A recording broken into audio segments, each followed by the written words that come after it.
Good morning and welcome to the new edition of Dr. Lamba's Awakening Call. We know it as a fact that every action has an equal reaction. It may not be equal, it may be more or it may be less, but the reaction would always be there. So naturally, when the Me Too movement started, whether in USA or in Canada or in India, there was bound to be a natural reaction. There's no denying the fact that people exploit one another. There's no denying the fact that this exploitation, sexual or commercial, is always there. And it is always the top dog who is the exploiter. There's no denying the fact that women, being a more vulnerable section of society, have been exploited since times immemorial, whether it was the Mahabharata war where one woman was practically stripped naked, or another great epic where the husband exiled his wife on a mere rumor by, or rather a remark by another guy. But then that has been a fact that the people, the women, the children have been exploited. The priests in the Christian schools was one of the biggest exploiters, and so has man always been. Most of the exploitation of the women have taken place at the hands of the family members. As a matter of fact, 90% of the women have suffered sexual outrage at the hands of the parents, brothers, not sisters, uncles, nephews, cousins, family members, then the teachers, then the so-called religious leaders, all have been guilty. But anyway, when this situation cropped up, Me Too, as I said, in USA, and it reaches apex when Supreme Court nominee Brett Kavanaugh was charged with sexual exploitation 36 years back. That opened a Pandora's box. And now we have seen in India, people are coming 20 years, 30 years, 40 years old stories, which make no sense. But the day Justice Kavanaugh was sworn in as the judge of the Supreme Court, social media saw a post. It was by a mom of a 32-year-old boy.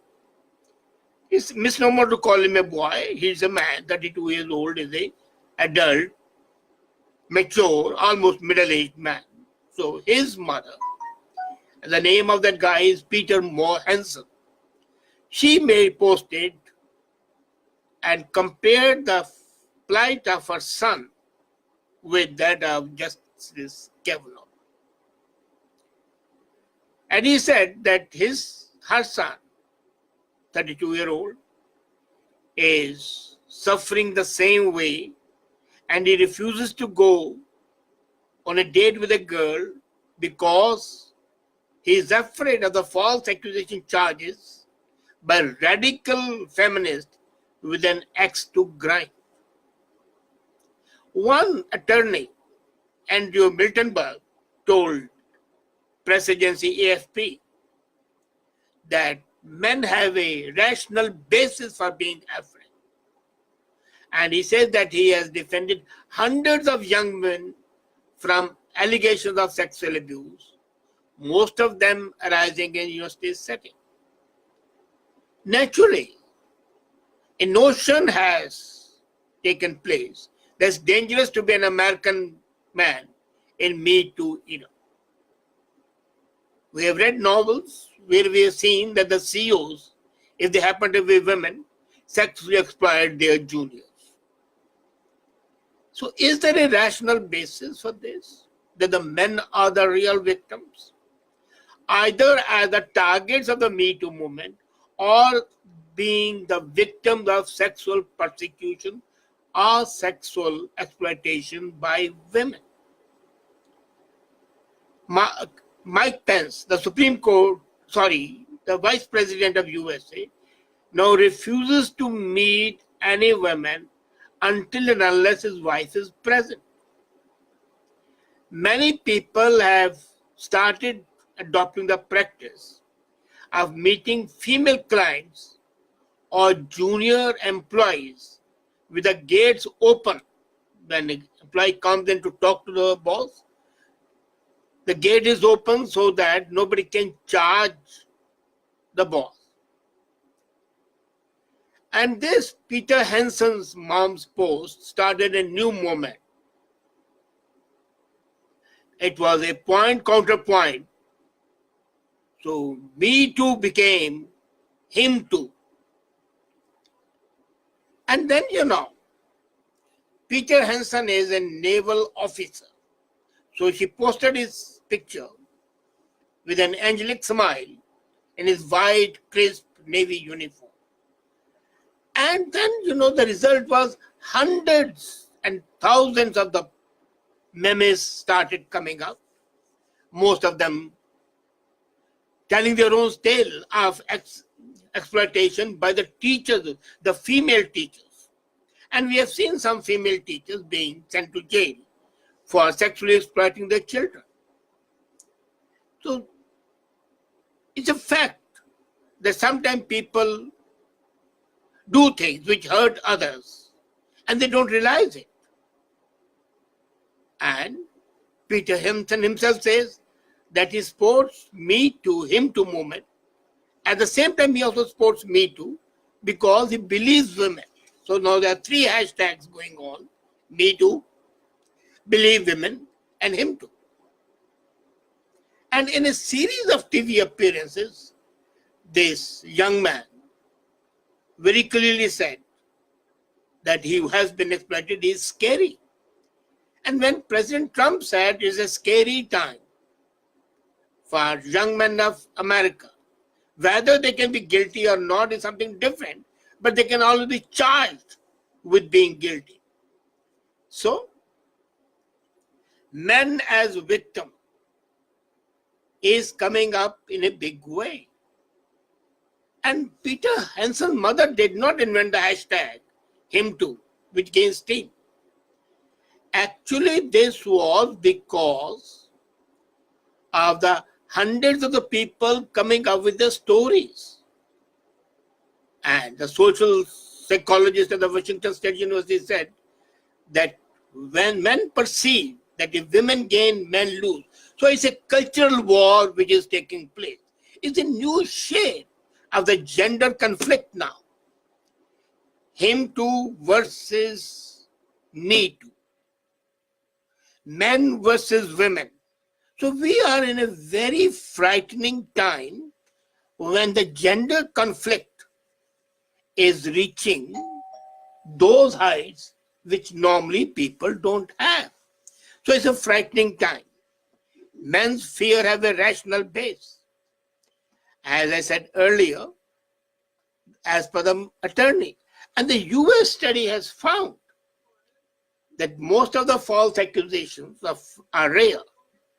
2 out of 10% of all complaints are there.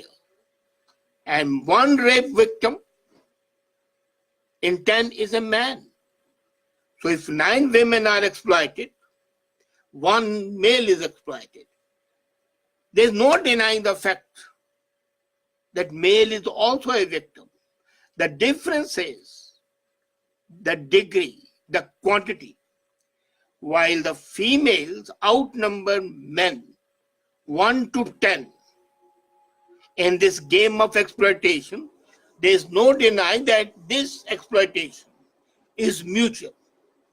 Now, victim rights groups are stressing that American men have the same risk. They have accepted that they are victims of 2 things. They are victims of false accusations and they are victims of the sexual aggression. On the other women, no women till today has been guilty of false accusation. They are guilty of sexual exploitation, all right, but they have not been guilty of false accusation. No man has falsely accused a woman of having raped him.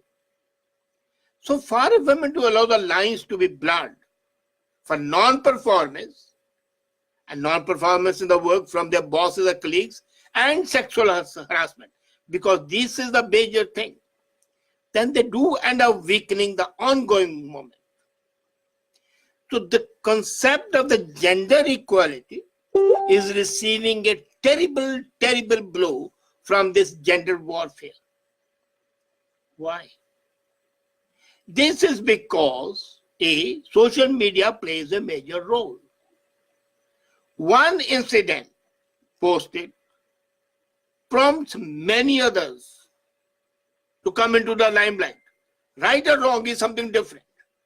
They have been quiet for years together, and then they say, maybe they were done. And the jokes are plenty.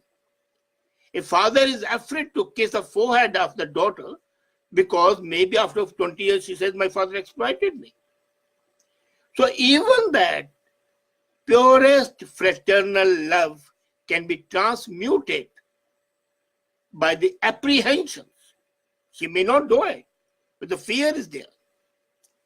Now, coming to the facts, it's a reality that whether it's him too or me too, there is every possibility that the sexual harassment has the ability to wreck lives, ruin career. It's a very serious matter, not only against the women, but also against men. If therefore women do not protect themselves or raise an objection immediately, then sexual harassment should not be seen if the complaint is after a lapse of long period. And to say that they are always exploited is wrong, is right. However, there's no denying the fact that the women or men are also complicit in it. They are complicit in the sense they accept that feeling and they don't object at that time.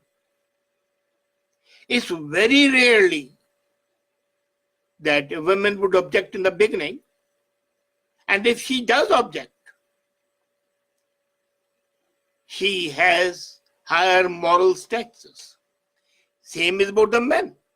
Now the point is very simple, and it is that is it possible for this cultural warfare to come to an end?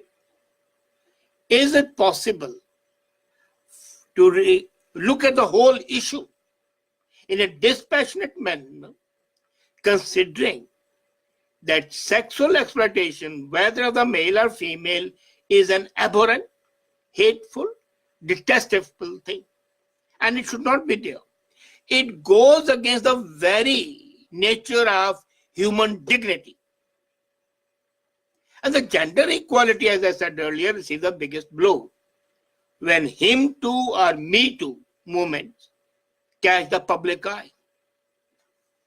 We need to look at that matter in a more dispassionate manner without in any way being carried away with the sentiments. Any man or a woman, for that matter, who is sexually exploited is traumatized. Must be mental torture. But then, does the torture go away if you don't protest immediately?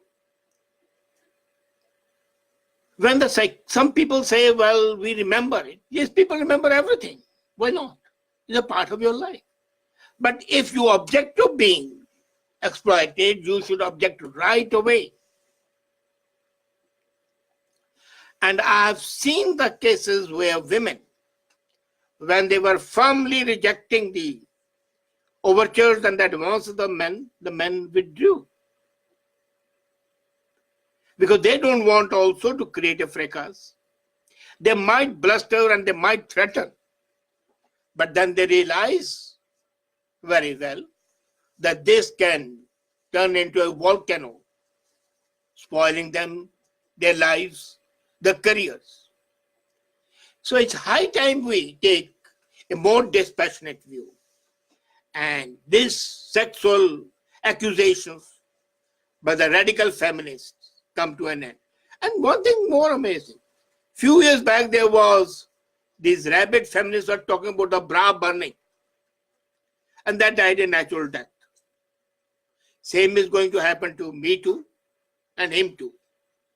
But till that time, I call this cultural warfare is going to rage, and the people are going to take sides, thereby further worsening the milieu and spoiling the atmosphere, diverting attention and riveting attention on something which should not have any validity at all. Thank you.